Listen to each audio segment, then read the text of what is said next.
Army day 15 জানুয়ারি।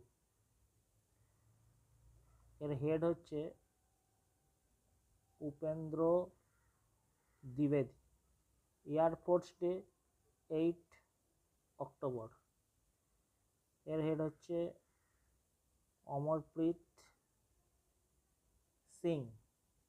Navy day 4 ডিসেম্বর। Admiral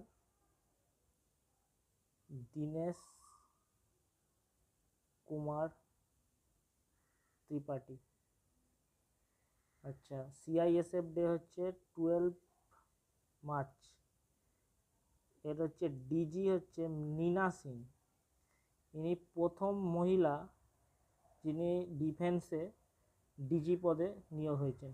ইনি আগে আইপিএস ছিলেন,